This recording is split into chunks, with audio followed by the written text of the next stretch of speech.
Ladies and gents, welcome to the video. I'm GetGoodGuy, Battlefield 5 again today, obviously, and the focus of today's video is the positives of Battlefield 5, because I feel like the wider gaming community, not just Battlefield fans that still exist, some have left, but in the wider gaming sphere, there's probably an overall feeling that Battlefield 5 is a bad game, has loads of problems, and it does have loads of problems, or at least did, arguably still does, but I wanted to have an attempt at trying to balance that today at least a little bit. Now let me make this clear, I have been one of the chief detractors, or the chief criticizers of this game. I've been very vocal about what a letdown it's been in many ways, and I still feel like it's not done anywhere near a good enough job in the past 15 months to really entice people to come and play it and keep playing it unless they're already fans of the game. But being someone that's been very critical, I do want to also try to highlight the good aspects. And yes, I can see the jokes coming now. Let's see you try and talk about that for 10 minutes. It may be a struggle, but let's give it a go. I'm going to go through everything I can think of that is good about the game, but it's good in terms of the majority of feedback or just my opinion. This doesn't apply to everybody, of course, and I'm going to specifically not mention the negatives. So if I don't cover something that seems relevant, it's because I'm just trying to look at the positives. And finally, this doesn't mean it's going to be worth everyone coming and trying it and you'll definitely enjoy it. I'm not saying that. Some people will, some people won't, but let's try and look at the good aspects of Battlefield 5. So the gunplay initially, when it first released, was widely praised. It was one of the few aspects that was actually praised. Most people found it to be satisfying and fun. It wasn't the most difficult gunplay in the world, but it was certainly more challenging than we have now. The balance was generally better at that point, and people liked it. People had fun. If we can get back to something like that, then it will be a net positive overall. Now, it wasn't perfectly balanced, of course, but different weapons fulfilled different roles, and everything felt kind of punchy. People seemed to like en masse the fairly fast time to kill, the lethality of the guns, the different options that you had to achieve your goal. There was recoil to control, there were mechanics to keep in mind, and it was just generally viewed as a good aspect of the game. And still now, even though the gunplay is way too easy at this point, it is basically easy for everyone, at least it feels like decent gunplay. It's not clunky or anything like that, and it responds as you would like. It does what you feel like you're pressing on your controller or your mouse and keyboard. Some games there's a bit of a delay, or you feel like you have a lack of control. You don't have that in Battlefield 5, even if it's not exactly how you'd like it now. And as I just kind of covered a little bit, the range of different weapons is a positive for me, I feel. There are very, very different ways to play the game. They feel distinctly different. The SLRs feel different to the semi-autos. The semi-autos are definitely different to the assault rifles, which then feel distinctly different to the SMGs, to the LMGs. MMGs are very different. Shotguns are punchy and they feel different to the others. It's nicely differentiated, and there are many different things you can do. Bolt action carbines, for example, are a nice addition, and they feel different to the semi-autos and the self-loading rifles. I do like that I can jump on and look at the list of weapons and be like, okay, how can I try to play today? Now, of course, not everything is particularly great at the minute,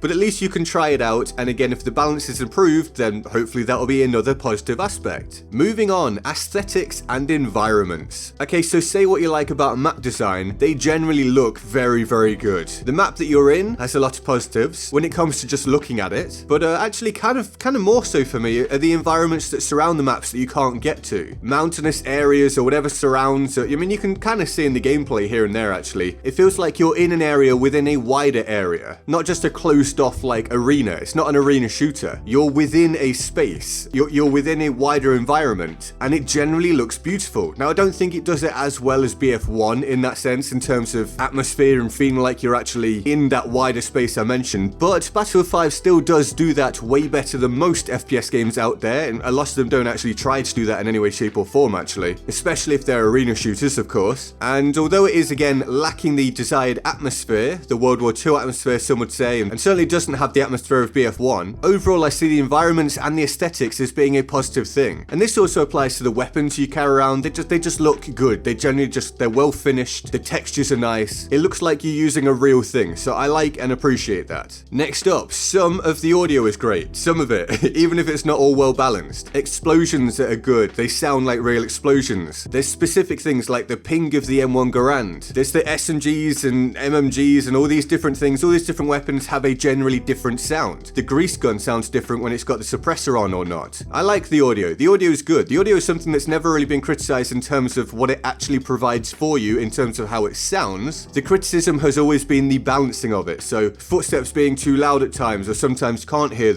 hear vehicles around you, that kind of stuff. But the actual noises when you can hear them, I think are pretty top notch. Battlefield do a really good job of this when compared with, again, a lot of other FPS titles. Next up, and I probably should have switched these two around, really, to talk about maps, but again, back to maps, the variety of map settings. Now again, leave aside map design, the map settings, how many different areas there are, is really cool. I think that's a great thing. They're very distinctly different, even if they're not always great maps. So Panstorm is obviously very different to Alcindán, which is very different to Morita. Arras is distinctly different to Twisted Steel. You get these very different and defined areas to go and take part in. I think that's cool. That's something that Battlefield does very well, and I hope they continue to provide these different scenarios. We'll do a little bit on the additions in this game that weren't in the previous one. So the fortification system I think is great. You can totally ignore it if you want to. You're not forced to use it. It won't have a massively negative impact upon you as an individual if you choose not to utilize it, but it's a great option. If you want to use the fortifications, you can do. You can put down sandbags. You can rebuild some parts of broken buildings and things like this. It's cool. I think that's really, really great. A thing that doesn't directly impact players if they don't want to use it, but is of benefit if people do want to use it. That is a great feature. I also really appreciate the You're Spotted feature, so you actually know that you are spotted, although it does highlight just how often we're spotted in this game, even without manual spotting. It's kind of crazy. I think maybe spotting could be altered a little bit in this game, but knowing that you're spotted is a great thing. Knowing that you can't just run into that area when you think you got a great flank on is a positive. Knowing that maybe throwing down smoke right now, hiding in it would be a good idea. Knowing that you should probably look up for a flare. This kind of stuff. Not everyone likes it because it's a little bit immersion breaking, but most people seem to think it's a positive aspect. Then we have the requisition points. So actually having a defined purpose for stacking up those points so you can use call-ins. I think that's great. Another incentive to go and be active, to go and take part, to go and be a positive force, to get the requisition points for your squad, to then call in something to again help your efforts. Really solid idea, and special shout out for the V1 rocket and the other rockets, you know, the other rockets that are equal to that we use. Really cool idea, really exciting. Generally not that annoying to be killed by because they're fairly rare. I think that's another really cool feature. Okay, onwards. I really like the attention to detail in some circumstances. I like some of the animals you can see running around, the rats or the crocodile that's in the game that I've seen. I like that they go that extra mile on stuff. I like that, again, as I mentioned earlier, the details on the weapons, the details on some of the uniforms, some of the vehicles. It helps it to feel like a AAA title when other aspects of it are being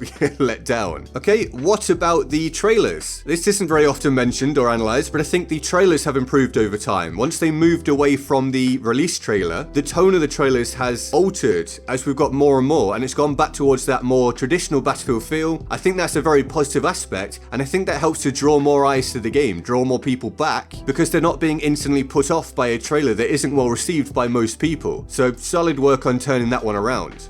Just now, I'm kind of jumping just from one thing to another thing, just without links here at this point, but the actual Pacific Theatre of War was a positive. That brought a lot of interest. YouTube views spiked, interest in the game seemed to fly up, people playing seemed to fly up. That was a great thing and should have provided DICE with momentum they could push through. They kind of spoilt it after that, unfortunately, but that period of the Pacific Theatre of War when it first came out was great for the game. I will also say the latest map that came out, Solomon Islands, I think is great. I think that's a fantastic map. I don't like everything about it, but overall I think it's really well designed. It's in contrast to most of the maps in the game. I like the lanes in it, I like the amount of cover, I like how diverse it is. It was made by the guys that made Argonne Forest apparently, and I think they've done a great job on it. The theme tune, the music in the game is great as ever. The music for Battlefield is always great, so just a very quick passing thing on that. They nailed the music again, very good, well done. They have improved visibility over time. Now there are things you can't fix. Just the art design and the overall way the game is put together makes visibility hard in a lot of ways. Seeing the enemy can be difficult. There can be very high contrasts on some maps, all that kind of stuff, but it has improved. The enemy are generally brighter, they're kind of lit now. You've got the acquisition icons when you aim at them, when you're near them, and all this kind of stuff. So yeah, the visibility has improved, thankfully. I'm not going to say visibility in this game is a positive overall, but the improvements have been a good thing. And then, this isn't to Battlefield 5's credit, really, but I like that this game has spawned, or at least highlighted, some fantastic creators. I've seen some people come through since this game was released, and that's great. And overall, I've said this is good, this is great, it's fantastic. This is very obviously a very positive video I'm trying to make, and give me your feedback in the comments, whether it's about what I've been making or the game itself. Let me hear all of it, I'd really appreciate it. If you did enjoy this video, please hit the like button for me, it means a lot. It really does help help the channel to spread and grow. If you're new here, subscribe. If you've enjoyed the content, you may as well, I figure. It helps me, and I've got so much content coming out, so you can take advantage of that and view it. Notifications help as well, obviously, which I never really push. And all of the links to my social media, including Patreon, are in my pinned comment and the description. Here is the Board of Awesome for the epic people who already support me on Patreon. They're all absolute heroes, and I love them all deeply and, of course, often. If you want to join them on the Board of Awesome, the link to the Patreon page is in the description and my pinned comment. And with all that said, I am GetGoodGuy, and I'll see you next time. Laters.